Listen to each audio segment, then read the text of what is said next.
The Omnic Weekly.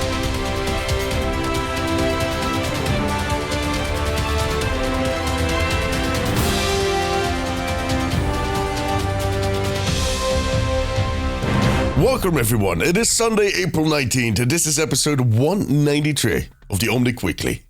I am Dameses, aka D, and this week I'm joined in alphabetical order by Akila. Hello. Frozen. Hello. And Pog. Hello. There we go. How you guys doing? I'm good. Great. New There we season, new energy. Yeah. Fuck it. Exactly. Season you meet. Oh, beautiful. now I want to know more. You, what did you do? Oh, you cut off your hair, I saw. I did. Yeah. On For good personal cause. news, I did. I was already going to cut my hair quite short just because I felt I want to change. Spring's coming. You know, it's a new decade in my life. You know, all those things. And I've always wanted to donate my hair. So when I went to the hairdresser, she was like, "I think you're cutting enough to donate. Would you like me to prep your hair for that?" I was like, "Absolutely." So I have cut a lot of my hair off. It's about 12 inches. 30 centimeters by those who don't do inches like myself. And it's going to a charity that makes wigs for children with cancer called Little Princess Trust. That's beautiful. That's amazing. What did you Very do to nice. prep your hair before they...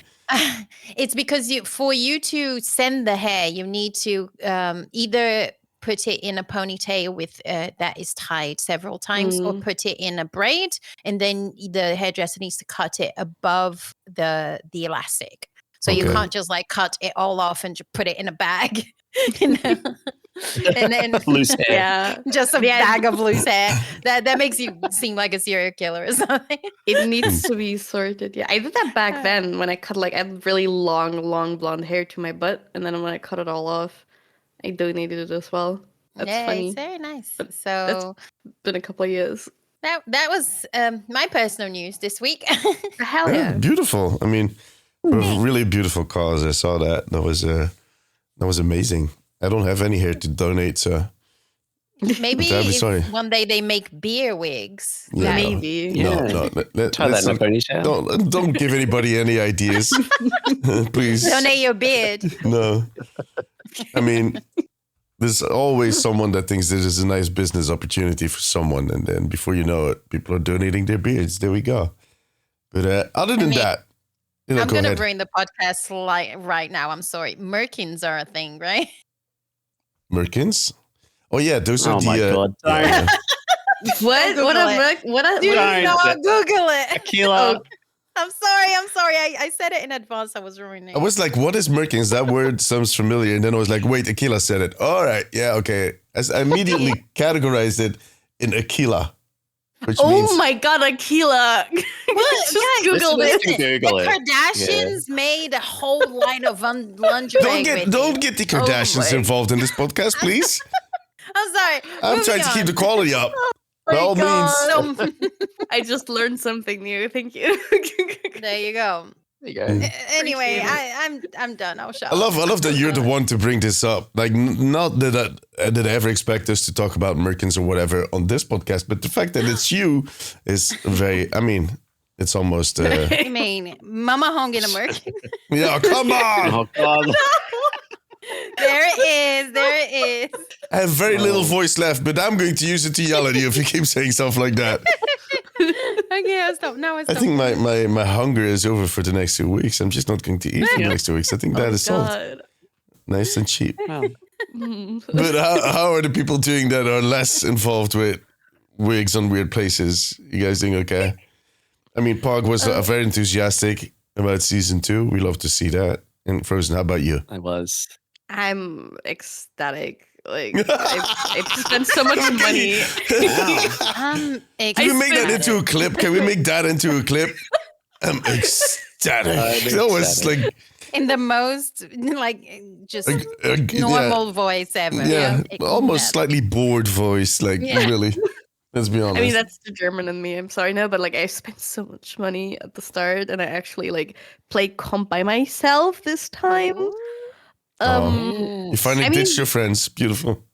No, I Surprise. didn't. Oh. But they were busy.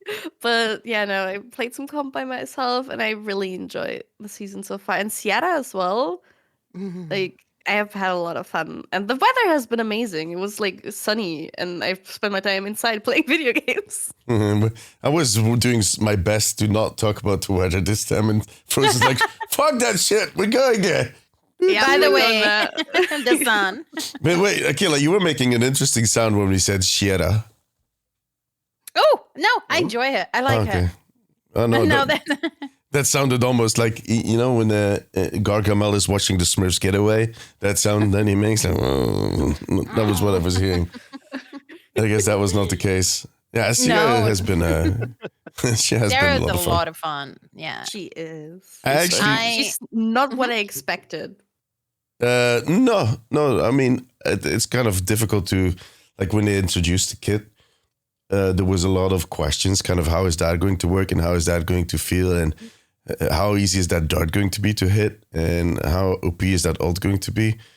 Turns out if you don't move, it's pretty OP, but then it's your fault because you need to move.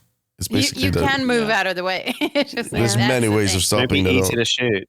Oh. It was so interesting because, like, when we had the silhouette, I was so convinced it was gonna be a sniper because, like, the silhouette looked so much like a sniper with her gun and everything. And, like, in comparison, now of course you have the skill shot. Her spread's so wide if you don't get the puck to like narrow it down. I had to get a little used to that first. You had to what? What was the last thing you said? I had to get a little used to that. Oh, first I because the said to you, spread's said, so I need to get an Easter egg, is what I understood. I was like, I don't need Eastern is already. Come on. yeah, but I mean, yeah, exactly. I wasn't the one saying it, and it was very random, but not. I didn't that- say it. it. No, I know. That's what I heard. Sorry. My accent betraying me. No, again. it's my ears are still a little clogged too. Like I had for the people that do not notice this sound, the different sound of my voice. I've been sick all week, and I'm still kind of fighting really hard to get sounds out of my mouth, but also my ears are still a little clogged, so the sound comes in very quietly. And sometimes Hilda enjoys that time by mumbling behind me and saying weird stuff about me, and I'm like, "What? No, nothing. I didn't say anything. What are you on about?" Cheeky little. Oh my god. Ooh. I didn't say anything. Poor I just pushed the Hilda. button, guys. But yeah, I wanted to say, like, I streamed this week before I fell sick, just at the day that the release was there. And I think, Akila, you were in my group, right? With the play of the game? I joined. I joined at the very end. Yeah, we got, like, my first game on Sierra, and it was on, was it Atlas? I think it was Atlas. I think so. And it was a narrow pathway, and it just was like, let me hit this button, and it was like a 4K. Immediately got the achievement, immediately got whatever's tied Oh into my that. God. Oh, And I'm like, all right, Amazing. I finished Sierra already, so I'm done playing her. All right, let's move on. Next. great. Next. I think that Very on lucky. that day specifically, we could see exactly what you said. People were still getting used to her kit. So people didn't know exactly how to react to the ult. Yeah. So, like, do you hide behind Yeah. pillars? Do you have to, like, what exactly is going on? So I thought also in the first few days it was easier to get kills because people were like, what do we do? Do we scramble? And also I missed that ult a lot because I thought the range was a lot further than it is. Yeah. So I could see a cluster of people there, and I would try to ult like high up in the air, thinking that maybe that would make it go there. It doesn't. You know? No. So the thing yeah, is, so it's good. the thing is, the higher you aim it up, there's like a trajectory to these little bombs that is angular. So the higher you go up, the more of a spread you'll have. More spread. Yeah, but not necessarily depth. But that spread is also going to make that sometimes you're going to, if you shoot too high up, it's the density of the bombing carpet is not going to be enough to cover everybody. So you're not going to get a lot of kills. You need to kind of find the perfect height to do it, which takes some getting used to. I just got extremely lucky. There was no skill involved with what I did. They were in that narrow pathway. They had no idea. They were like deer in a headlight, like just staring at me going, there was even there was a life weaver that pulled back their tank and pulled them into my ult just to kind of make sure that they also died. So Did you get the assist? he probably got the assist.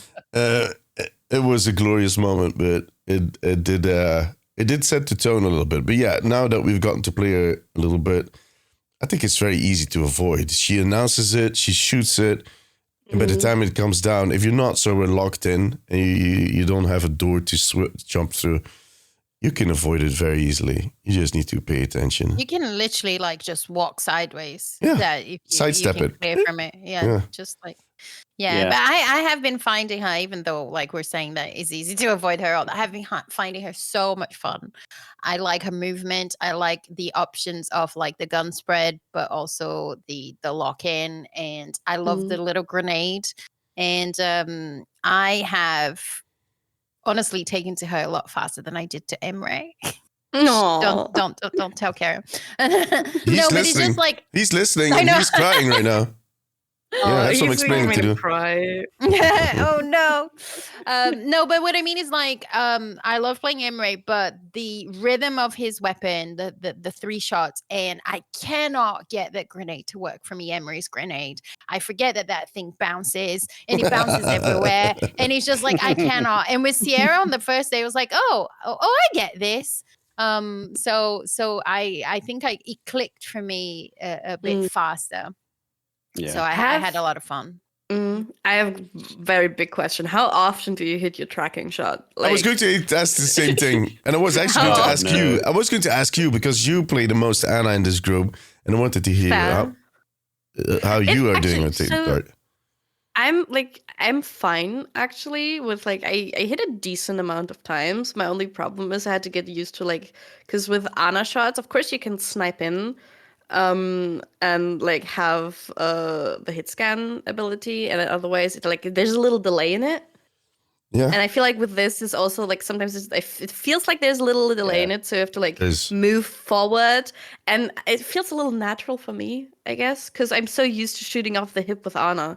Because then, like, you also just have to aim forward. But if you don't have a hero like that you usually play, especially like as a skill shot, I feel like it can get a little difficult to get used to.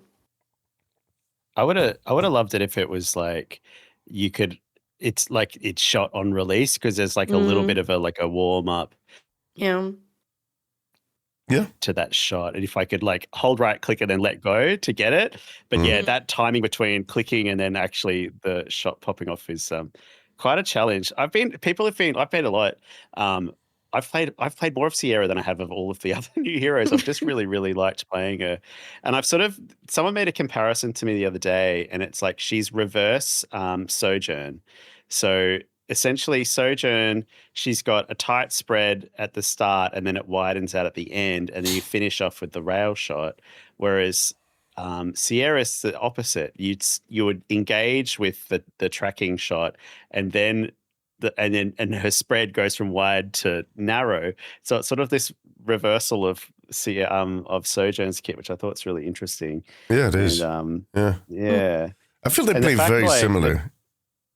Yeah. And it's just like the movement and the drone that you can get 2 shots out of it. It's got some really interesting engagements. And I've had other people tell me that like in that sort of starting of her spread, like if you're up close, you can't miss. It's like you've got such a wide range, and if you're close, you're hitting every shot, and it's kind of scary for that as well. So she's scary. And then she just got a buff as well. They did a hot fix or a patch yesterday to boost her up a little bit. So which was surprising. I mean, good. I've think so? Yeah. I felt like I personally think it is a good change that they did, but I felt like the community in general was feeling like she is a little too strong right now. After the patch? No, before the patch. They felt she was strong. Like I got a lot of people in my stream going, I think she's too strong. I think she's too strong. And I wasn't getting that at all. I personally, I didn't feel like that either. I personally felt like she was actually a little underwhelming. So I agree with the change that they did. But I thought it was just me. I thought it was just like, maybe it's a skill issue. I'm not good enough. That might be it. That's why I feel like she's underwhelming. But it turns out Blizzard agreed, and they felt like, so they basically boosted all of her shots, but they slowed down the rate at which she gets her ult to kind of, I'm not going to say as a payoff because that's not it. I think she got her ult way too quick, and I think that is a good change. But when I posted that, I immediately got a whole wave of comments going like, no, what did they do? And she was already too strong and blah, blah, blah. To be fair though, like I've been like since playing like season 2, I've been feeling like most heroes get their ult pretty quickly recently. I don't know if it's just my perception that has like changed, but when I felt sometimes I was actually surprised how quickly I got my ult again. I don't know if it's changed per se. It didn't change. I mean, they didn't do any changes in the patch notes that's per the se. thing. But, Yeah.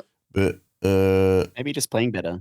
yeah. Maybe, I don't know. I was going to say the same thing. Maybe you're just hitting your shots a little better because you're not playing with friends anymore. See, I told you before. Aw. Your friends are dragging you down, Frozen. Nah. You just, I mean, you don't need Anchor friends. They're drone. not important. Okay. Oh my god, that's crazy. He's gonna make me end up alone Dead and weight. sad. Insane. Get rid of it. I love the way you said that. Alone and sad. There was a little ash I in like there. my- You'll be really high ranked and you'll feel really good about it. Yeah, exactly. And I'll be really sad because I have no one to share it with. I'm sorry, guys. I can't play with you because now I'm masters. Bye. Bye. ECGG. Bye. Good luck. Have fun. That's what I want. I wish that was for me. I would love that for you, Park, honestly. Yeah, I feel like my Anchor friends when they play drone. with me, they're slumming it. They're slumming it in plat when they Yeah. play with me, so it's really embarrassing. What do you think about her perks? Because she has like 2 minor perks. She has full flight and tight grip, which has like I usually use the tight grip, which is for but- bullet spread yeah. titans. Yeah, exactly. I've never really used the increased anchor drone flight because, like, with her anchor drone, you like swoop in, do your sit, and swoop out. Like, I've used it. I've tried to use it in that way sometimes, but that is not the way I use it when I'm actually playing her. It's just more of a positioning and escape mechanism at that point, not strategically kind of swooping in, swooping out, doing the whole Widowmaker thing with the jump shot or anything like that. So I don't tend to use that one either because I feel like I get the use out of that just the way I need it. And I think the tightening of the grip or the tightening of the shot pattern is way more useful, in my case especially, with my crappy aim, than the other one is. So I agree on that point. I don't know what you guys are doing, Akila and Pog. It's time to own up. What are your perks? I've been using all of them. Yeah, I started off with the tight spread, Hacker. and I've been doing more of them. He's a hacker. He uses all of them at the same time. dang. I'm Blizzard, using ban perks 'em. in the way it's intended. You know how perks are supposed to be, situational for like what's happening in the game and what might be best. If there's a lot more high ground, maybe I want tight. Nah. I do like the Medi. I like the Medi drone one. That's pretty good. With the The help Medi pack. drone is good because you can't trust healers. Let's be real. Fair. Let's anger our supports.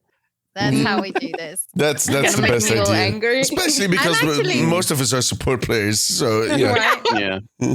I'm actually in the middle of both of you. Like for the minor perk, I have been using the tightening grip a lot more for the same reason as you, D. Like I do tend to jump in and out. I use it a lot defensively, but what I found her tracking shot actually quite forgiving in terms of like I am actually getting it more than I expected. And as the days went by after the season came out, people have quickly learned, oh no, the tracking shot's on me, I'm gonna hide.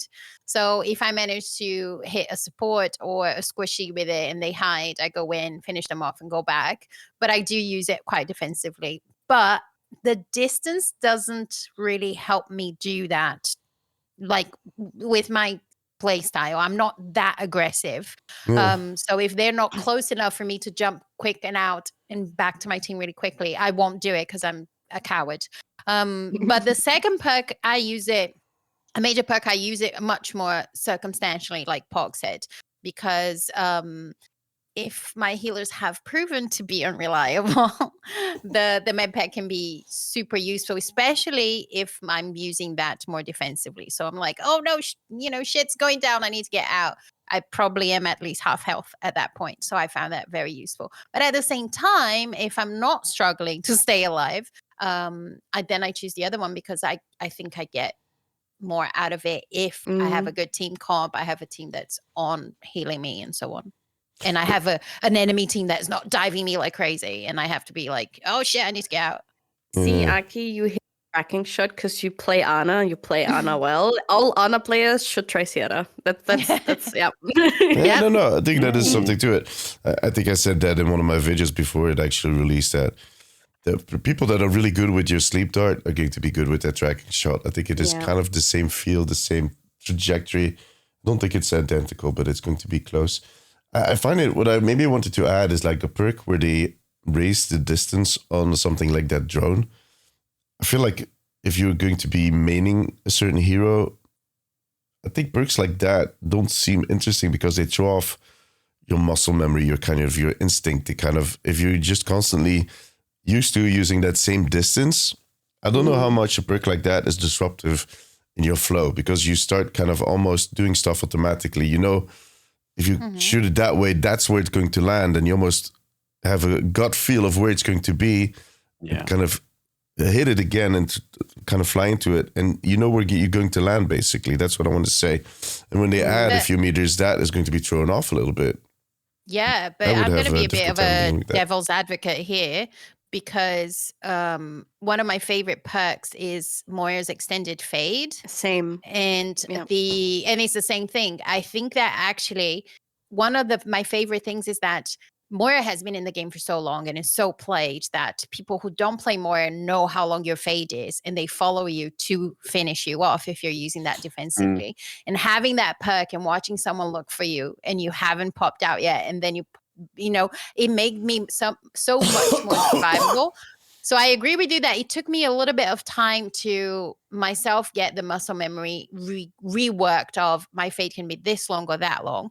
But also I think you can master both quite easily. And I'm only saying this because of my experience with the Moira perk. So I think absolutely it will mess with your muscle memory. But if the perk is good enough, you will develop like a second one that's like, now I have this, now I can use it differently. Yeah. It kind of switches, yeah. Yeah, I think The Moira Moira is part. also kind of, mobile, very mobile in the way that she runs, and kind of she has more in the quiver. The way that you're going to use it is also going to be very different. Like if you're going to use it with Shia, you're going in, you're going out, you're kind of, doing the little sneaky thing, like you can do in Mizuki. But yeah, that's true. I think you could basically kind of work around that, or kind of incorporate that in that whole spectrum of your play style. I think it's like how much is it worth retraining muscle memory is the question. Because like in the more I think that like, learning this will add to my gameplay and it will make me more survivable, or even more also aggressive, because sometimes I use it very aggressively to flank a team. Oh yeah. The thing is when is it too early to bring the to bring up the shitstorm out there about a different muscle memory regarding a certain guardian angel? No, go ahead. No, I was just saying that was almost so disrupt. It was like a puzzle. What the hell was this? No, it's go ahead, because I've been getting so much shit from Mercy players lately.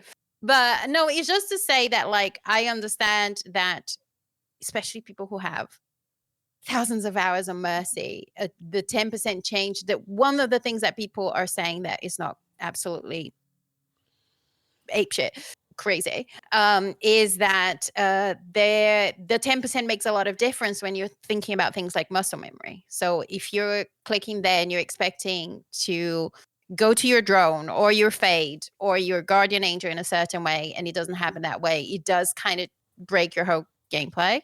So I think that that's what they are really mad about. I'm saying I think, but I know. Because you have read it in your comments over and over again.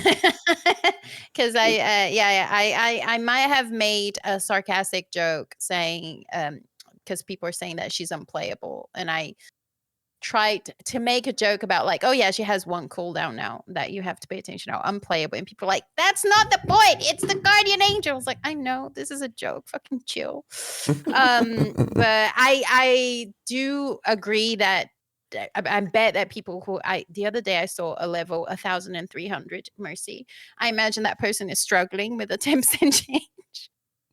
But yeah, I just remember that because it's a muscle memory. Movement is something very hard to train. But if you're training because your character is going to be better, is something. And I think the Mercy mains are not thinking that she got any better by having that. But I'm not going to say more than that. Well, you guys now angry the Mercy Mafia. It's your turn. I mean, I think she's got a clear buff. It's a clear buff, in my opinion. It's just like, yeah, they're going to have to retrain what that different movement. Like, she is going to be more vulnerable because she's going to have a lot more uptime in terms of like the flash heal is going to allow her to do more damage boost because you've just got that burst. So, like, it's an improvement to the hero's kit. You've got more things to do. She's got a burst for the first time ever, and then you can get 2 with the perk. And I don't know if they're really upset about the movement, get the first perk and it's back to where it was. I don't know. I think the Mercy Mafia is one of those. There's just a handful of heroes around Overwatch that have this sort of strong community behind it, and I don't know. They always feel victimized because there is a bit of misogyny in the community about all that sort of stuff. Let's be real, but like, I don't know. I think they just need to be realistic. You can't have the most powerful hero in the game when the kit isn't built to like really destroy anyone. It's built to support. Also, I've been playing against a lot of Mercies, and they are still very unkillable. You know, just like, whole match, the Mercy died once, and I'm like, fuck. So I just find it funny, like you said, that there is a strong community, is the community. Because I remember there not long ago, Anna was nerfed. She got a tiny little nerf. And I was like, Anna didn't need a nerf. It's already hard enough to play her. She's already got Anna. Like short legs but nobody said they were going to go on strike for it. Yeah. No, we immediately forgot about that. But I think that the Mercy mains have like a little frame in their this place wherever they're playing, living room, office, and they have that state that she was in Overwatch 1 back in the day in 2016, and that's it. That's what they're looking at, and Blizzard is of the opinion that's what the game was 10 years ago. All these heroes need to evolve, then we need to modernize, and one of the things they need to do to modernize is keep them on par with certain like abilities that they have, and the choices that you have to make throughout the game to keep your hero alive instead of just switching or, well, that's been always my argument. Like, it's like Mercy had less buttons to push, and they've given her extra button to push. Yeah, exactly. It's like she had left click, right click, fly, and then now she's got flash heal. Like, there's a whole nother ability. Right, she had fly, and she had the bug that made her do the big jump. Yeah.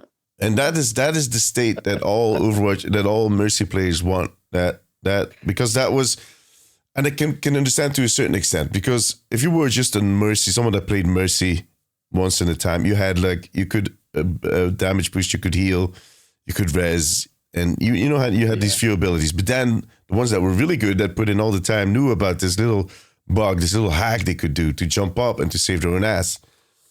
That was a certain level of skill expression that you don't have anymore. Now it's a base ability. It's still easier to pull off. And they just kind of are still kind of very focused on the back that day, which is understandable to a certain extent. But on the other hand, look, these heroes, like look at Reaper, look at all these heroes. Okay. I mean, Reaper got the right click for the first time in 10 years, except for the occasional test and whatnot. But he has a right click now, guys. That is kind of. Have you heard any Reaper going like, "Hey, I don't know what to do with this. I don't have a right. I don't have a right button on my mouse. Fuck you." I've spoken to some Reaper mains, and they were like thrilled at this change. They're really happy about it. Yeah, I was actually worried when I heard it first announced, because I was like, that was a perk already that killed me a lot. So I was like, they're gonna give him that for free. Oh no!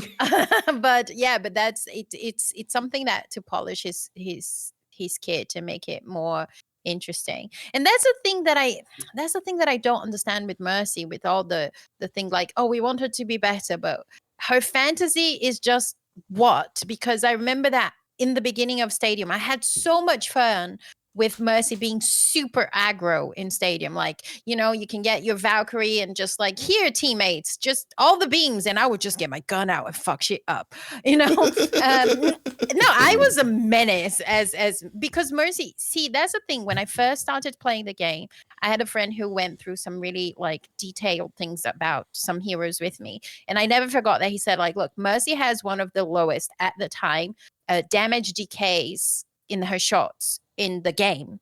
So basically, if you shoot a Widow in the other side of the building, your shot will still do quite a lot of damage compared to the damage decay in other heroes. Yeah. And I never forgot that. And I was like, I'm taking this gun out and I'm going to. And every time that in his Stadium, he felt that they were like really supportive of a different style of Mercy play. But I feel that in the game and with the community, and this is, I think, is the community, like every time they gave Mercy an evil skin, and people like, oh no, we can't have that. It's like, just come on, let her have something, because I think that she could be more than that. Because the way that I see all the support perks is that in general, you always have a more healing focused perk and a more aggressive perk.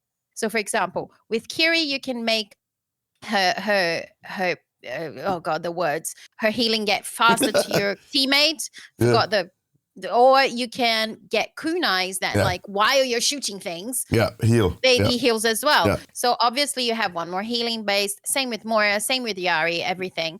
And with Mercy's like, do you want to pocket? Yes or yes? And you're like, no, I want to shoot things. Yeah. I have a good gun. Mercy has a good gun, guys. Take it out. Barbie Blaster supremacy. No, but I feel like there's certain heroes that have these communities around them, like Pog already mentioned. They obsess so much over their one hero and play nothing else exclusively, that like such small changes, or like changes that are meant to like better the hero or make it, you know, like more viable or anything like that, can cause so much anger. Like, I'm sorry, I'm gonna be burned on the stake for this by the Mercy Mafia, but first of all, please touch some grass. But also,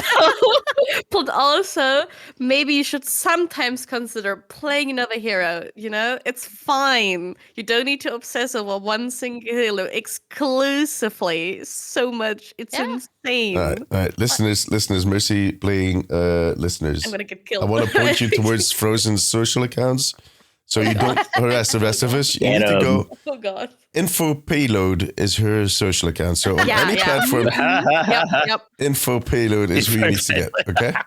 Yeah, everywhere. Go yell at them for what she said about Mercy. Yeah. And tell them D said hi. Love it. But yeah, I would just love to like my conclusion is like, I would love for Mercy to get like an aggressive perk. And also, or now she's got Flash Heal. Great. It's like we were talking about Reaper. It's another button to press, guys. Yay. And yeah, maybe her movement, the character that was very movement based, she had a slight nerf on it. Maybe we try to get used to it before we set things on fire and riot, you know, and then make an argument about it. We're in 2026. Making the argument that people need to think before they set things on fire. That does not stand anymore. You're right. That my is bad. out the door. Are there any other balancing changes to other heroes that they did for this season that stand out for you? That have you kind of going like, oh, that was actually pretty interesting, or that was not enough? Let's say Roadhog, for instance. Roadhog got a bit of a nerf. I was most surprised by Anran's buff, and I think that was probably needed, but I'm seeing a lot of Anran now. It was needed. She wasn't too strong before. Like, I play a lot of Anran. Like, if I play DPS, I play Anran. I love her. She's really she has a very fun kit, but it was so difficult to make it work. There was not a lot of leeway. It was like you needed to be really good. You needed to kind of have your position perfect. I mean, it was really difficult to make it work on the lower, and I think that is a lot better now. Yeah, her death rate was so high. Oh God. Yeah, it was. Yeah, it was. It was very, very hard. At least for people in my level, to jump in and successfully make it out alive. You couldn't get your kills. Yeah, exactly. That was the issue. That's what why they buffed her, because you were just lingering too long, because you got that enemy to 4 health, but then there was a support just managing to snag them back up just in the last second because you didn't have enough of a punch to get that kill, and at that point you die basically because you've lingered too long. You need to get your kill in fast and move out, otherwise you're dead. I think that's a lot better now. They nerfed Roadhog indeed because he was very strong and very present before. Yeah. I think it's better. Actually, honestly, Lifeweaver, the buff has been kind of nice. I'm going to be honest. I He got never his felt perk boost, right? yeah, he got like everything got buffed. Like he has the Yeah. longest Healing. list of shit. Yeah, all of Healing it. went up, healing both from the dash and his base healing, plus the cleanse that we already knew, and his major perk had a shorter cooldown as well. Now the seed I'm one, the one that he surprised- poops a seed. Yeah. Yeah, I feel like I'm surprised to give him a buff because he's on the chopping block for a rework along with Roadhog and Sombra. So I was like, oh, I would have thought they would have just left him alone. And then Because made I didn't feel people like he was doing excited too about bad. a return. Yeah. I don't feel like he was doing super bad. I think he was doing I okay. don't know He the wasn't. official numbers because I didn't look at them, but I can tell though in my games, both quick play and comp, I rarely ever saw a life weaver, and after the start of the season, now I see a lot of life weavers. Yeah, but So you know what? even if he was fine, there were other characters that were much more enticing for people to play. And I think now at least he has a chance of like, oh no, this I can make this work better, maybe. Yeah, well, I think that is exactly the thing. I think Life Weaver has his kit is all over the place, but yet it makes sense. I think his utility is very wide. He has a lot of utility, he has a lot of things going on, and if you master those, you're going to be an insane support. You're going to be very useful to your team.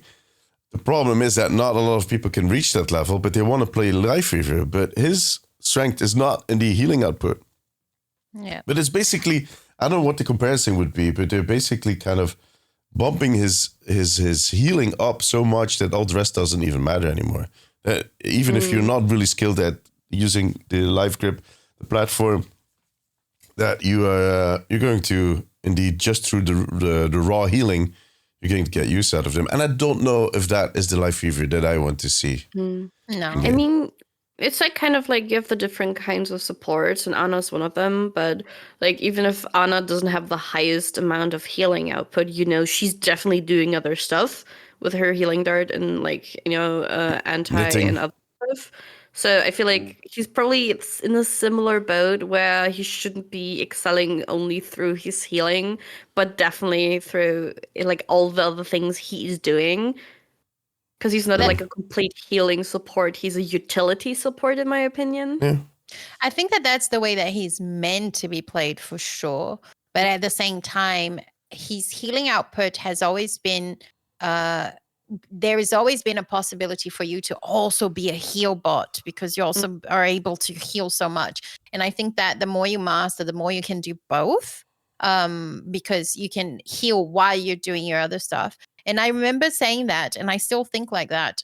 What you said, D, that when Life Weaver first came out, I really thought that was one of the most interesting kits in the game that we had seen in some time. Because I feel that a lot of the heroes, they have interesting abilities, but sometimes they are quite similar, and that's not a bad thing. Like if we're talking about Sojourn and Sierra and other, Soldier and things like, and Emre, they're kind of all in the same category, and they have one or another ability that makes them stand out. But Life Weaver was different from everything I had seen when he first came out. The mechanics of pulling, the mechanics, like he had a lot of things going on that was like, there is no other support that can do this. And I was really, really honestly excited. But I think it's exactly that. I think that maybe his like skill ceiling is so high for that kind of play that he just was left aside by a lot of players for a long time. But what I've seen Life Weavers do in terms of not only using the pull to save, but I've seen Life Weavers pull like ulting Reapers into enemy teams by Mhm. having a Mhm. good positioning with their platform.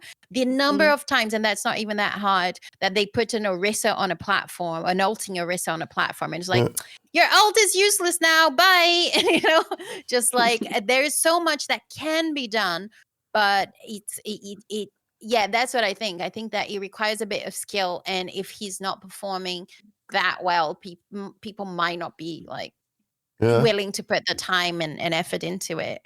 But yeah, that's exactly, you're completely right. But my point is, like, do we need to bring the heroes into a certain zone where everybody can play them, or can there be heroes that we're going like, all right, you know, you This understand is a how hard hero. Yeah. this is a hard hero to play.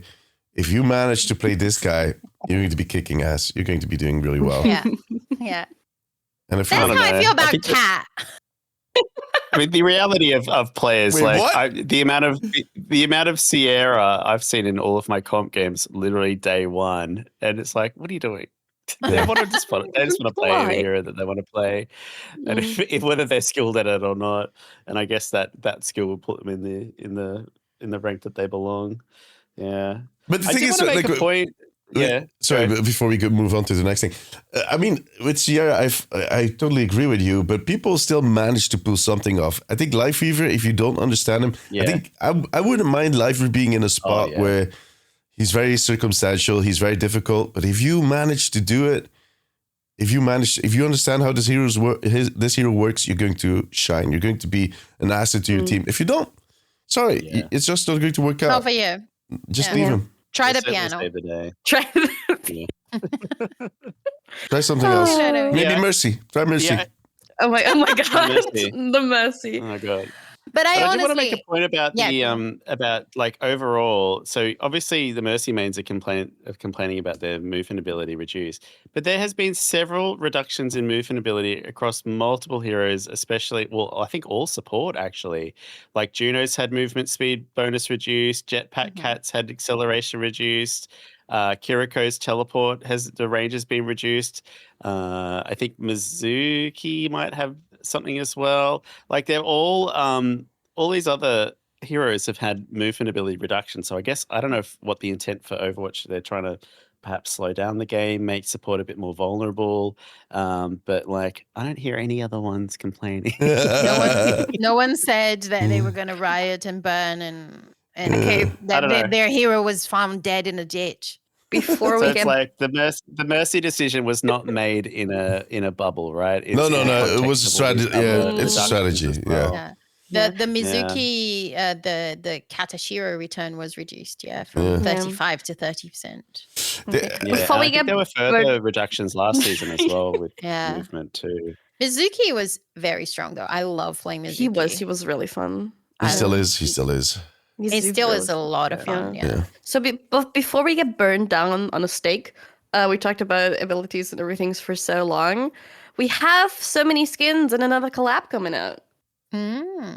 That is true. Any thoughts on that? Let's start with the Battle Pass skins, maybe. Oh yeah, Because those were so many all- Battle Pass skins. They're all in the same team. The Spring Fairy skin, which I don't need to tell you guys that I was like, all right, that looks nice, but All Right right. up your alley. not really my thing there. But I'm happy for you I guys. like 'em. Enjoy. I mean, like I said, I'm an old man. I've been in this world long enough to distinct what I like versus what is good. You know, there's two different things.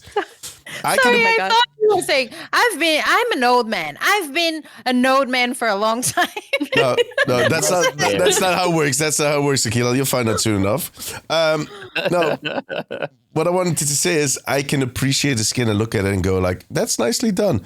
Is it something that I'm going to be wearing on my characters? Nah. No, there is just that 16-year-old metalhead that was listening to Fate No More and to Sepultura and whatnot. And it's just, it's going to get really angry if I start putting on fairy skins.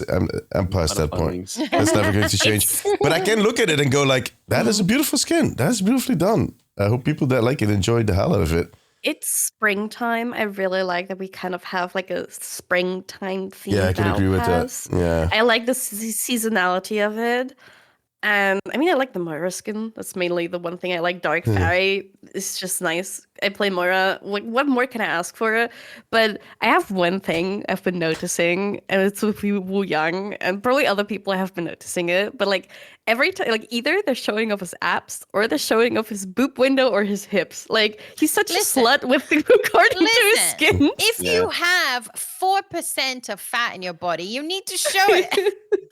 If you have these kind of abs and pecs and shoulders, show it. It is clear. Fat, It is clear that we're looking at different things when we are watching these kids. We're noticing what? very different things. But I also enjoyed like the battle pass skins, so pretty. But I enjoyed the contrast between the battle pass and the shop and the collab that has been going on, because we have like the pretty fairy light colors and everything, and then we have the Court of Roses bundle, which is just black fire beauty. Yeah, I love it so vampire. much. Yeah, I was Yeah. actually hoping to see something Deadlock or Helix themed throughout the Battle Pass to have it in the lore. That was what I had my hopes of. So that when I saw all these fairies, I was like, all right, yeah, okay, you know. Someone was saying not that happening. Crimson one is for like girls who read smut. That's the target audience for those. Dang, call me out those like skins. that. They didn't explain further, but that was Wow. like, this is made for them. And I'm like, okay. Wow. I love the Yeah. Unrun skin in that one. The Unrun skin is the one I Yeah, I got. feel like that's the only good one. I purchased it immediately. All the others I kind of ignored. But Also, I'm surprised they made like only like this. I think this is the first battle pass in a while that there's only sort of been one general idea around. Usually you get a mix of a couple of different things in the battle pass, and this is all this spring fairy situation. And it's the I just second wanted time. With to season one, they note did for- similar. Yeah, but season one they did a similar thing Oh, because did they? it was all Talon or all Overwatch. It was basically teamed around to battle. Oh, that's true. So that was the Maybe thing. well, maybe this is an Overwatch 2026 decision that they're doing this now. Yeah, I which is think always a so. good I thing. think so. They actually, I remember back in the day, they did that at the start, and then I remember did, yeah. in an interview, it was oh, I feel really bad now that I forgot his name. The executive producer we had for 2 years between the whole crisis situation, and he actually helped out getting the game back on track. I feel so bad for. He was really. I think he was a big part in the whole turnaround that we saw in Overwatch. Okay, I feel really crappy because I forgot his name. But anyways, No, edit it out. no, it's fine, it's fine. Anyways. It will come to me in a second. But he said in an interview at some point that basically they wanted to kind of diversify the battle pass because people would not buy the battle pass because they felt like the theme is just not my thing, and they wanted to make sure that the battle pass was kind of varied enough for everybody. But then now they've kind of switched back and went back to the original idea, and they're basically going with one single team, or at least something that is in a way maybe kind of linked into Jared. That was his name, Jared Nurse. Yeah. yeah. And he went back to Riot, I think like half a year ago. But yeah, he said in an interview back in the day that they wanted to kind of diversify their battle pass, to make sure that everybody has something in there to work for, that they feel rewarded for playing the game, because sometimes people will buy the battle pass even if they don't like the skins as much, but it doesn't mean as much to them. And I think they're right now at a point, we've seen some signs, we see them do some experiments with what they do with the challenges and whatnot. I think they're slowly kind of evaluating their battle pass and thinking about what that could be in the future. I think generally in gaming, battle passes are on the way out, so to speak. People are kind of tired of that system and they want to see more engagement, kind of see more different types of progression systems. And I think that is what Team 4 is doing. And that this is a part of that. Do you have an example of one that's like doing well? Like what sort of systems do you think the Marvel Rivals game system setting, or- did really well for the longest. I don't know how it is now because I don't follow Marvel Rivals anymore that much. But Marvel Rivals had their main battle pass, which offered you kind of a lot of options in the order in which you chose your cosmetics.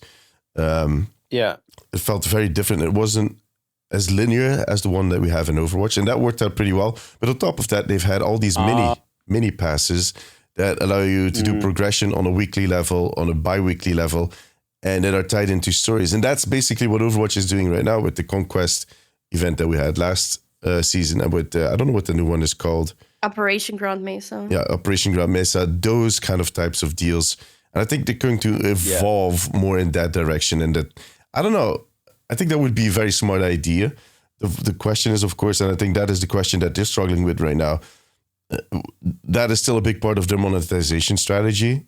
How can you replace that? Because I don't think the community would appreciate that you have to pay to unlock Mission Grand Mesa and stuff like that. So they need to reevaluate. And I think one of the things they're doing is these awesome bundles in the shop, just upping the quality of the skins and seeing if that is a way to kind of compensate for the loss if they remove the focus on Battle Pass. I just noticed overall in the industry, it's one of the reasons we were talking just before we were recording, but Windrose, that new pirate game, is made by a team of 30 people, and it's basically what Ubisoft tried to do with Skull and Bones, but the results are so much different. I mean, Skull and Bones had at its peak 5K players at the same time or something like that. And those are some numbers I saw. I didn't verify them, but Windrose is at 150,000 players peak on Steam. And the reason is because it's a good game, but second, because they just charge you $25, play the game, and that's it. You get everything that's in there. You get all the cosmetics, all the materials to build with. You have to unlock them as you play, but all that kind of dodgy monetization is going out. People are fed up with it. They're done with it. And I think Overwatch is going to feel that at some point too. The same way that World of Warcraft had felt they've been under pressure to kind of find different ways than subscription model, although they still have the subscription to make that MMO kind of, fit in line with all the others. So out of date. Yeah. We'll see. It's going to be a story that is probably going to develop. Yeah, I think that it is, especially if you play the game casually, or that your investment in money in the game is casual, which I would consider my case to be. I have got every single battle pass so far since Overwatch 2 first came out, but it starts being like, okay, so I put some money in the battle pass, but there's a different skin in the starter pack that I want, and then I have to put some money in there.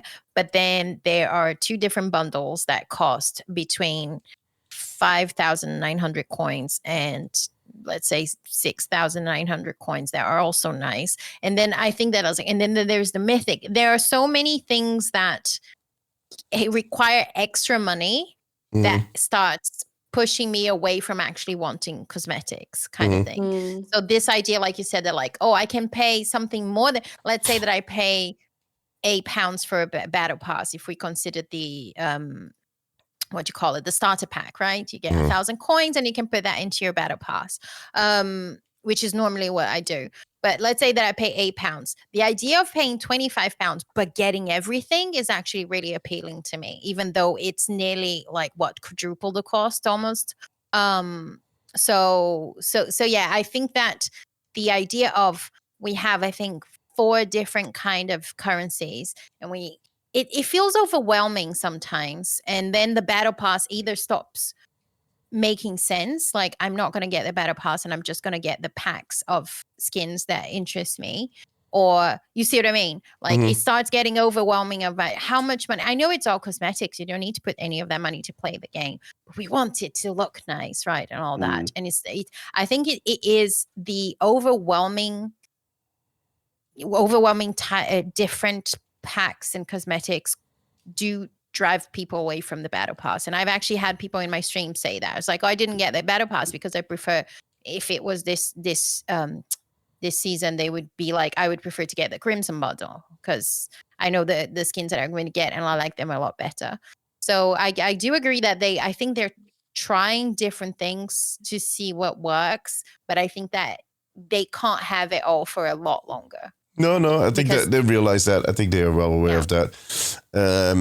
Because I look like Fortnite. There was news last week, right? Fortnite, the numbers have gone down substantially. They fired, what was it, 1,000 people? It's just I think it's a huge challenge for the people in Team 4 because they're doing really great when it comes to content. There's a huge revival going on, but that is one of their biggest challenges that they're facing. Well, one of the many. That how do we monetize this game? Because they can't go back to the model where you pay the $80 or the $60, and then they try and stretch that money as long as possible, because that is not. God, they've got cosmetic packs that cost that for one bundle. No. I mean, no.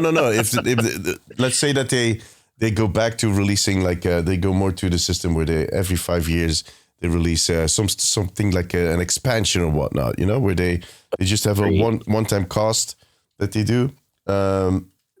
Something like that. No, that they can't go back to a model like that. On the other hand, if I look at World of Warcraft, they introduced the Battle Pass system in World of Warcraft now.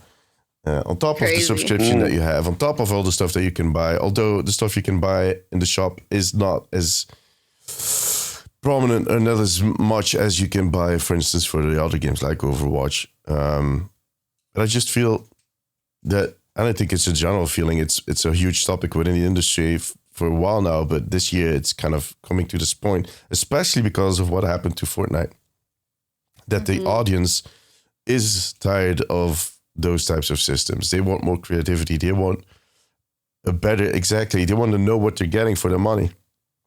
And they want to kind of make those more direct choices on top of having more of these interactions. Like, I think these events are really a lot of fun ways to distribute the skins, but not a monetization model. I mean, that was only a matter of time. It's like, I mean, like big games like Fortnite, like you can only have so much growth. There's only so much people in gaming. You can only have so much people in the world. And at some point, if you decide to put money fast, you're always going to see a drop-off. But I don't know. Yeah. Like, worrying about the players, and I feel like working on having them stay in your game and making it interesting and fun enough that you want to stay in a game should be the biggest priority for any gaming for sure. company. Because that's your main stock. That's your main game, like section of players you need to appeal to, because otherwise your game's gonna die. Yeah, no, this is going to sound like a very weird comparison, but you need to keep your cows healthy, plenty, and you need to keep them happy. But at some point, it's inevitable, you need to milk them. Let's be honest. You just need to find a way to get the milk out.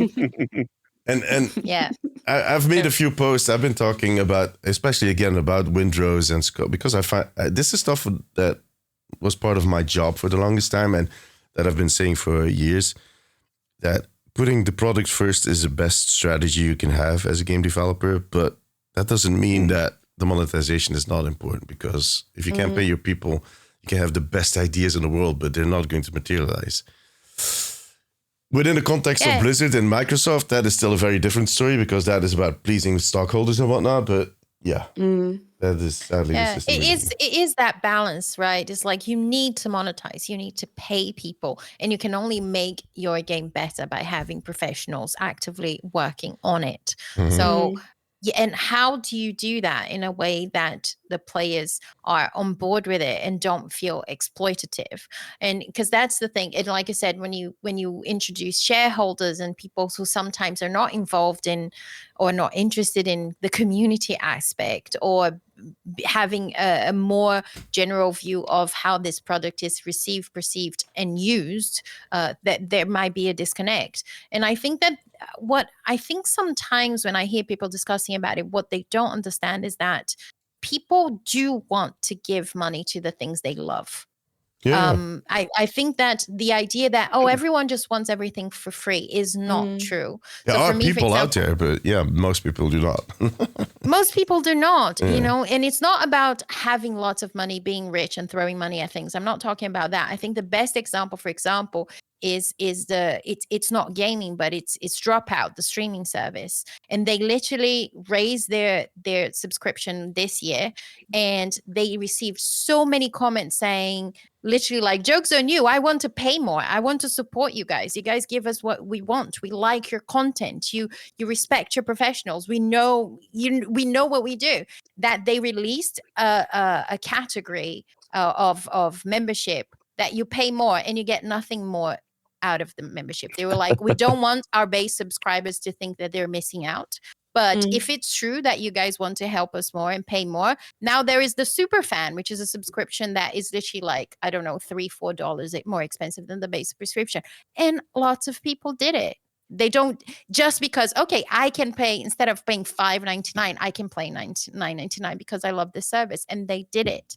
And because the service that they provide, the reception of the community is, we like you, we want to support you. So I think that there's also sometimes this disconnect between people thinking, oh, people just want cheap stuff. No, but we want to feel like we are supporting something that hears us, that wants us to have a good experience. We don't want, for example, a search engine making itself worse to make more money, because then, you know what I mean? Yeah. It's like, but I would prefer to pay a subscription for a search engine that values my time and values my search. And you see what I mean? I think that sometimes, especially now talking about the shareholders, there's this disconnect about people want to give you money because we, the four of us, love Overwatch, content or non-content. We are there enjoying it, playing with our friends, and we want the game to be better, and we want the game to be more engaging. And 10 years from now, I do hope that I'm still playing Overwatch.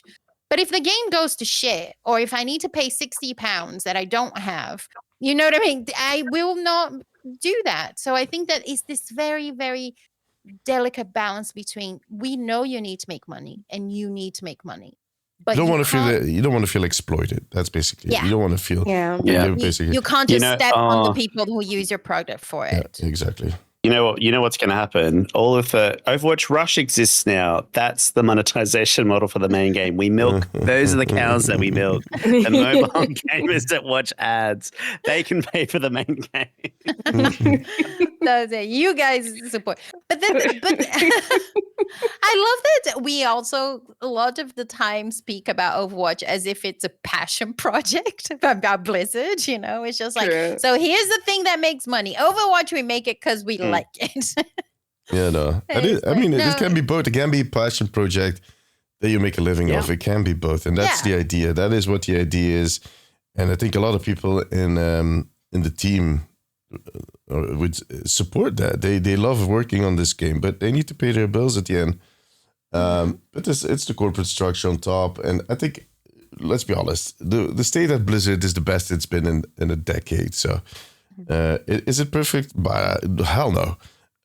There are still plenty of people that are just watching spreadsheets, but it hasn't been this good for the team in I'm going to say a decade. It's been very difficult for them after the release of Overwatch 1, clearly, but everything that we got to hear from Jeff, it's been a struggle.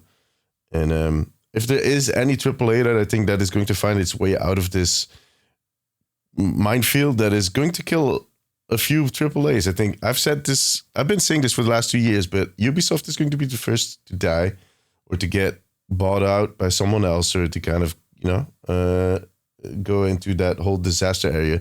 And there's going to be others that are going to follow. EA, people think it's safe because some big money was in. Trust me, it's going to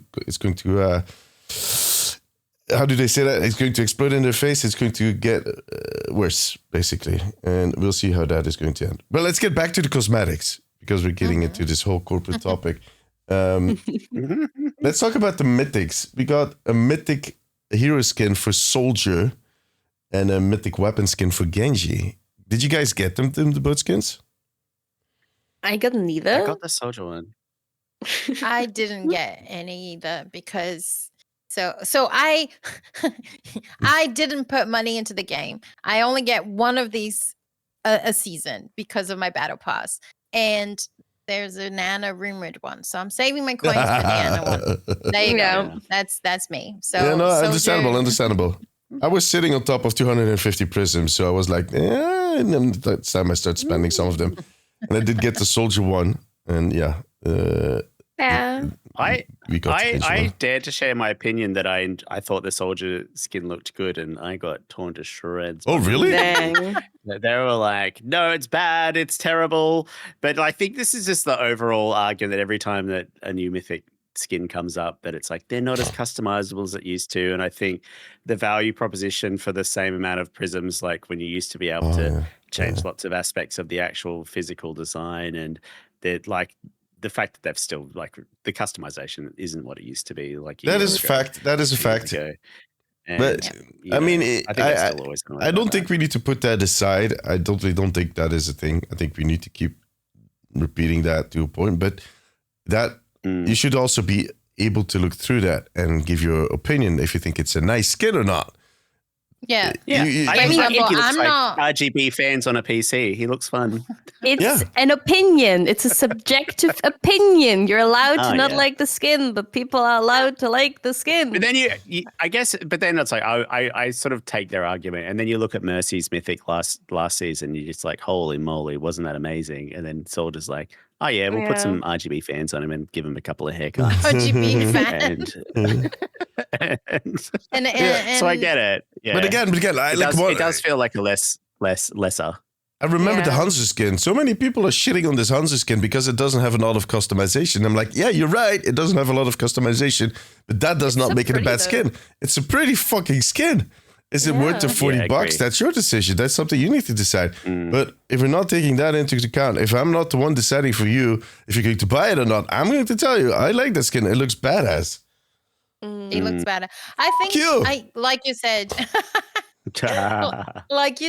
I can see the value in a skin, the beauty in a skin, even though it's not my thing. So I don't think I would be using this skin, but I think it feeds into the idea of the super soldier, and I like that. It's very lore appropriate. I actually have a video coming out tonight that is going to explain it all. Yeah. I do hate the hair that's split on the side and very slick. I think it looks ridiculous in that hair, but apart from that, oh my god, I know what you mean. Yeah, a little. But apart from that, the glasses. The glasses, I think there's a lot in the skin that's interesting. Yeah. Like I said, not my thing, not what I would be using, but I don't think it's a bad skin. The one thing that I will say again, because hopefully one day the Blizzard ninjas will listen, is stop making people young. Yeah. Let us oldies have something. Look. In this case, it is Soldier during his super soldier days. He was a young buck. He was. Then give us old soldier. Yeah. But we have old soldier. His base skin. I mean, no, we want pretty old skins. Like we're gonna get young Anna in any minute for that mythic. She's gonna be young. You can just tell. I know, that's what I'm saying. I think that it's gonna be. I think it's gonna be young Anna, and I kind of hate that because it's like the characters are old. Can we just not feed into the idea that being old automatically means being less attractive or interesting or beautiful? Because that's what he feels like. No, but that is a distinction that you are making. And as the oldest one in this group, I can say this. But look, they're adding us a variety of moments in the lives of these heroes and different stances and different perspectives of these heroes. But there's nowhere that they're saying, hey, you need to buy this one because she looks better because she's younger. That is not something that Overwatch is selling you. Not openly, but I think that the number of young. Let me very young. Oh no.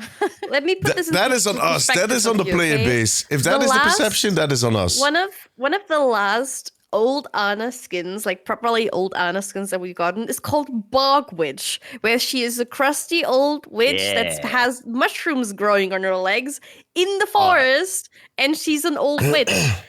Compared to other skins, like her Oni skin. And but she is a bog witch. What do you want her to do? Make it like a sexy looking bog witch and sexy, okay? And just Liu skin, where she's like short-haired young punk Anna, which I live for, but I would also love to see an old punk Anna. You know what I mean? How many young Reinhardt skins do we have? Not that many. No, one. Yeah, but that's what I'm saying. I think it's also something. But there are some gender-based. awesome looking old Reinhardt skins. He looks... Exactly. But that's my point. It doesn't matter if they're young or old. The skin can be awesome. And they're not saying because they look We're old, not their skins are not as good. saying- We're not No, saying the new the- skins are not awesome just because they're young. We're saying that like Please there's a give us lot of more new fun skins going alongside, which we're glad for. We're glad they're doing new skins. We're glad they're trying new stuff. And it can be nice to see different parts of a hero in like a different timeline. But it's been a little overwhelming recently with making certain heroes young. And we would like to see more old skins again, because it's been a little overwhelming with the amount of skins we've been getting for those heroes. And I do think that might be some gender bias to this because, like you said, Reinhardt has one young skin. How many does young skin Zana have? A lot. And I'm saying this and I will echo Frozen here. It's not that we don't want Anna skin, a young Anna. I actually use a young Anna skin and I like it. But the things that, she can be a witch. She can be a lot of, let's say, between inverted commas, ugly things. But we have like the Cabana Anna, which is her in her holiday, in her old age, looking amazing. Cabana Anna, if I'm not mistaken, is an Overwatch 1 skin that you can't buy anymore because I tried. And it's basically, we don't have a lot of skins on that level. She's old. She's looking her best. She's living her best life. My point is that I know that beauty is subjective, but there is something about a skin being pleasing to the eyes, and those are not usually the old age ones. And we're just saying, like, we want to be old and amazing. Yeah. But we don't want to be a choice between young Anna and Bog Witch. Can we have a young Anna, Bog Witch, and Cabana Anna as well, instead of like, but I'm saying all this because I'm also pretty sure that her mythic, she will be young as well. And I'm going to get it. I think it's going to look amazing, but I wish we could just celebrate how amazing Anna is in her fucking 60s. Because people also think she's 90 for some reason. It's like, yeah, she's not. She's not. Yeah, the oldest is Sigmund. He's 67, I think. Don't say that ever again, please. I hear Scorpio echoing in my head. 6'7". Oh, God. Again, I didn't even realize that. That is your issue. That is your issue. We did not hear it. The rest of us did not hear that. No. Yeah. By the way, speaking I'm of quickly Sigma, pulling up the game. Wait, I'm pulling up the game because I wanted to Soldier see. skin. I didn't get it. I don't play Soldier too much, but also I have the Prince Charming skin. So, I mean, do I even need another skin in my life? What do you think about the Genji one? I would say, the Genji weapon skin. Yeah, the Genji, it's amazing. Have you seen that when incredible. you get an elimination, it does like this sort of the dead effect the is Q effect, Japanese characters and the best dead effect they've done. Really cool. The best they've done up till now. Hey, guys, I'm running through the Anna skins and I can't find a lot of young ones. They're all old. Probably because you haven't bought any recently. She has the I have a lot. I've been playing. One. I'm on my old account. This is the account that I've been playing for 10 years. I'm just going to check everything then, I guess, to see. So Captain Amari and Horus. Yeah, those are the recolors. Yes. Now you have Those are Stakeout. the two of the base ones. Sniper. She also has Sniper. I mean, Blue only Lotus. she has mask on. We don't know how old she's there. But they covered her face. The same for Reinhardt. Maybe Reinhardt's young under all his helmets. Yeah, that's possible. Possibly. Yeah. She also has the Stakeout and the other color. She also has the Blue Lotus, which was a beautiful a pack that they have. She's also young in that. The Liu skin. Liu, I don't know. last Liu, season. the Liu is kind of on the. I mean, she has gray hair, but it might be colored. Yeah, she looks It is younger. definitely colored. Yeah, she's like the face is not. The face old. is the same from Stakeout. Yeah, it's the same face. Yeah, you can see the difference. And they're like faces. all kind of recent skins. You know what I mean? Yeah, the young one is the recent ones. That's what we're saying, isn't it? Okay. Like she Blue has a lot of old Lotus skins, but all the newer ones are, you know. Anyway, we were talking about the soldier, right? I'm sorry, we deviated soldier. because both Frozen and I feel very strongly about having a diversity of women in the game. Yes. But other than that, we're fine. No, diversity of age for women. That was the point, right? That we need. No, but women as well. So, for example, I'm not going to get into it now, but also like Sierra is perfect. Literally. We love that. But it's I like, love it. Yeah. remember when there was a discussion of like, Frankie. oh no, May is too fat. Like, the people wanted Frankie, and I tell them like, oh no, it's not going to be Frankie. She doesn't look like Frankie, and people are like, yeah, but they're just going to change her look. Like, no, that would not be okay. That would not be okay. Okay, but we're talking about the Genji Mythic. dead effect. Yeah, Genji the dead Mythic effect. is amazing. I didn't get it. I don't play Genji. I'm saving my Mythic Prisms for something else, but it's one of the most gorgeous weapon skins I've seen in this game. The fidget is the big winner. You know, the reload animation. It's very good.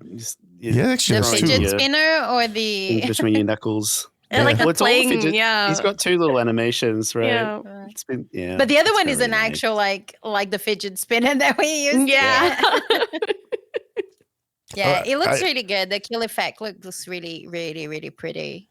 I like when the weapon sound. skins have like something extra, like the Orisa has the gambling in there. But the dead effect made this skin kind of acceptable for me. Like, all right, you guys, you did good. The dead effect is gorgeous. Yeah. It's almost art. You're painting art with every single kill. That's basically it. I love these deep guttural roaring when you ult. Like, it's so nice. I don't know. It feels like it has so much more impact to it. Everything basically. The Genji? Yeah, like there's like these like guttural roaring in the background when you ult, but like also when you get a kill, it's a little quieter. But I love this. It gives so much depth to it, which is nice, like sound design wise. It's really nice, yeah. Apparently, the dead I do effect, feel like that's overlooked with a lot of the mythics. So, like that's a big part of why they're special too, because it essentially sounds all with the sound design, just really special. The sound design on the new hero abilities. Like anytime I put up Mizuki's ult, the chimes that you can hear, the little wind chimes, those sounds are. Oh, they just gorgeous. updated it. They changed it this season. They made it more vibrant and more. I don't know. They changed it. Yeah, apparently the sound was too similar to, if I'm not mistaken, a teammate kill. There was one of the chimes was similar to another sound in the game that was used to keeping track of actual gameplay. So they did say they were going to change that a little bit, if I'm not mistaken, or if it was a patch note before. Okay. I remember reading in a patch note saying like, Mizuki's ult sound was changed for being too similar to something that might have been a patch last season. Sorry. All right. The last thing I wanted to talk about before we close down, because we're going well over time this time around, the end of game cards, because then the what do they call them? There's a accolades. Post match accolades. Post match accolades. Are you guys liking those the return? Well, it's a return of an old feature in a new jacket in a new style. I liked it. That was the most hilarious reaction ever. It was complete silence, and then all three of you at the same time, just on the same beat, went blah, blah, blah, blah, and then it was silent again. I'm going to leave this in for people to enjoy it. That was beautiful. I think it's fun. Like it's a feature that I really missed from Overwatch 1, and it is generally like just the upvoting for the players. I think it is just like a nice sort of tip of the hat to players that did really well. I will say the way that they're selected is a little bit confusing, because I swear I've had the worst teammates on my squad get up there for like, for some weird aspect of they got some environmental, or it's like, it seems nonsensical in how people get up there. It doesn't always seem to be like the best performers on the team by, I guess, well, I don't know, they might have different measures on that Overwatch have, but no, I agree. It's nice. I agree. I've seen some weird shit happening. Nonsensical. Like I had a game yesterday with a tank that was being yelled at by my whole team. Everybody was like, "What were you doing, man? What the fuck?" He gets one of those 2 seats on our side. He gets all the votes. He gets MVP. Like, what is this, guys? We're yelling at him. No, listen. there is something to be said about the pettiness of poster that can be added in the accolades, because I remember I'm a petty person. I'm not gonna be shy about it. But I remember, like, I'm going to stay until the end of the game to make sure that this Genji doesn't get MVP. Yeah. Oh my God. Yes, I'm not gonna vote for him, and I will make sure that no one else does. Give a killer a downvote, please. That'd be good. I like that you can endorse people now on like a screen to the side, like, as like a set thing other than pressing N. Because sometimes I genuinely forgot that you can endorse people, like at the end of the game, especially when I just started playing that day. And I'm like, oh shit, I can endorse people. Oh man. Most people, I don't think a lot of people know that you can still endorse. Yeah, and that was like on the noticed side, it. which is really nice. The diabolical thing they did is you would press J to like join team match chat, and it's so good. It's so diabolical, but also so incredibly funny. The first time I actually was like, okay, how about I'm going to try this? I pressed J. And there was like, I think 2 other people in there from the enemy team. And I said like, hello. And I got like a really excited voice on the other end. Oh my God, it works. I think people are like having a lot of fun with it, but also like in the future it could be cause for some bans on what's going on in there, depending on how the match went. I have not joined one of those silly. at all. Not at all. I've been in a few, and you've got to like, I feel close to the end of the match, you've got to be like, join VC. You got to like convince them, because it's not an auto join for most people, and it's a source of some fun. I love the way you phrase that. It's a source of fun. It's made me smile and laugh for sure. Yeah, that is telling. That is very telling. Did you see the other thing, that heroic endorsements made a sneaky return as well? You can actually right click and you can give them the old shot caller and sportsmanship things. People told me, Aya told me on the stream, I had a look. That was interesting. I don't know why. I don't know why they're there, because you can't really display them, but the system's there. I mean, it's just giving your friend a tap on the shoulder. It soon. Yeah. Or maybe well, your we'll endorsement get level. to display them.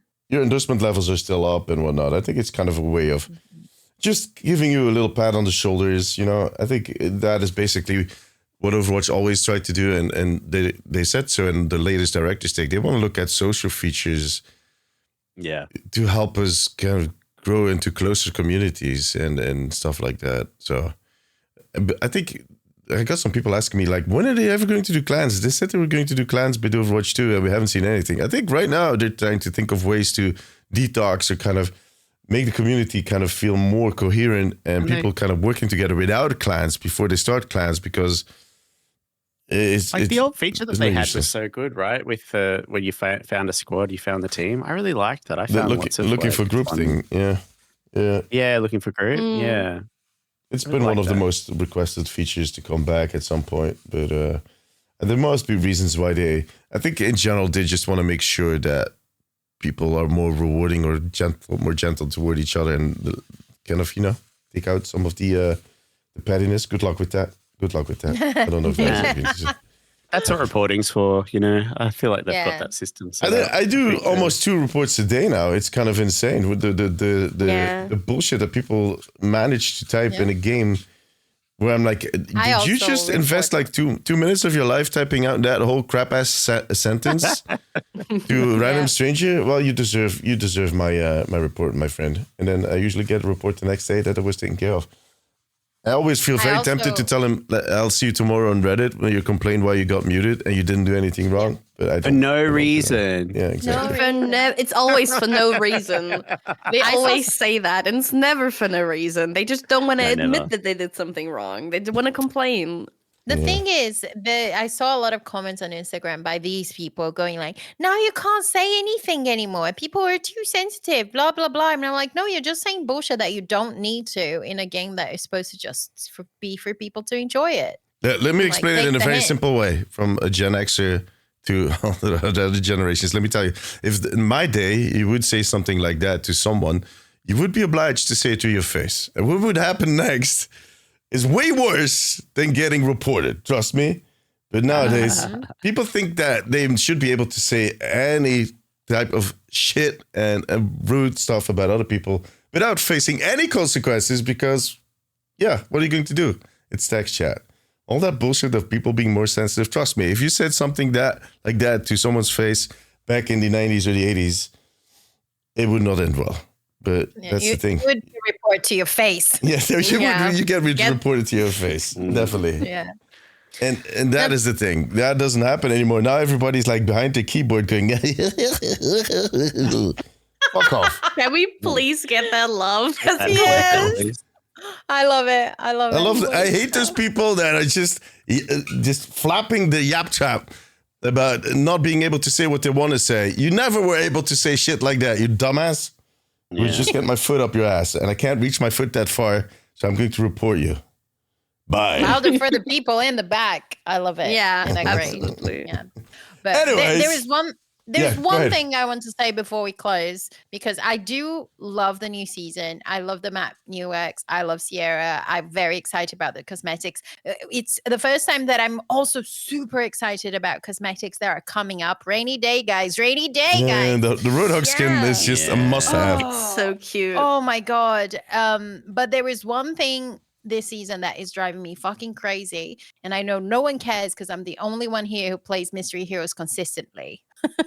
And Mystery Heroes is ruined. There, I said it. No, I'm joking. Mystery Heroes is now 6v6, which is fine, but there's something in the balancing of it that is crazy. The other day, not only you can get 4 tanks. Have you played against 4 tanks in a match? Don't. No. Just don't. Yeah, no. That does not sound like a good idea. And 3 of them were divas.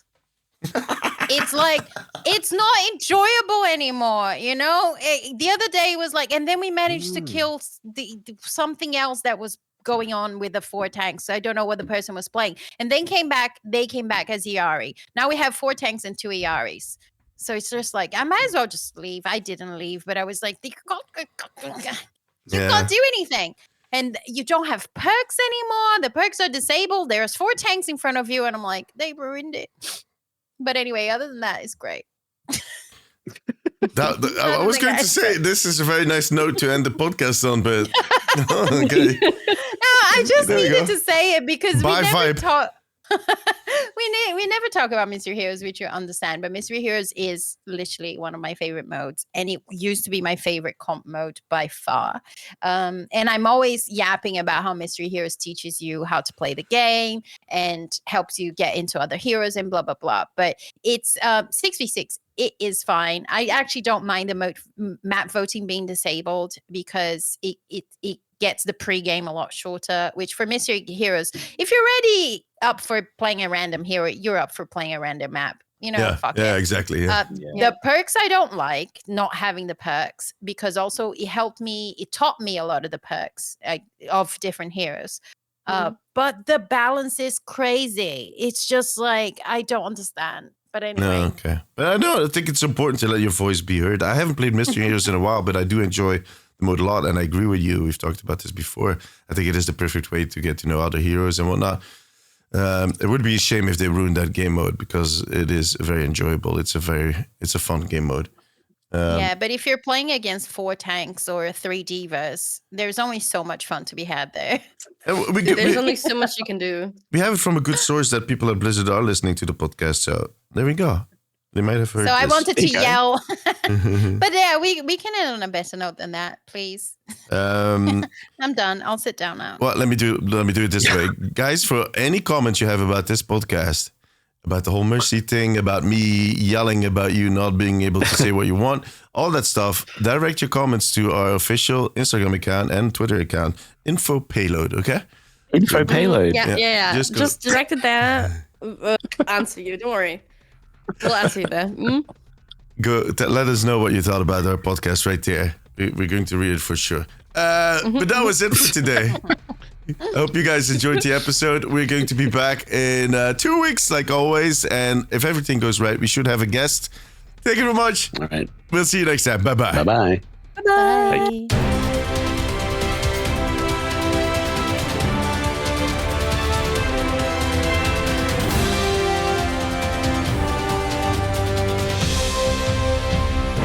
Thank you for listening to this episode of the Omnic Weekly. A huge thank you to our patrons. You guys are legends. And you too can join the Omnic Post family over on patreon.com/theomnicpost. Subscribe to this podcast on whatever channel you are listening or watching this episode. You can follow the Omnic Weekly on Instagram and Twitter. For now, however, take care of yourself, take care of each other. Till next time, bye bye.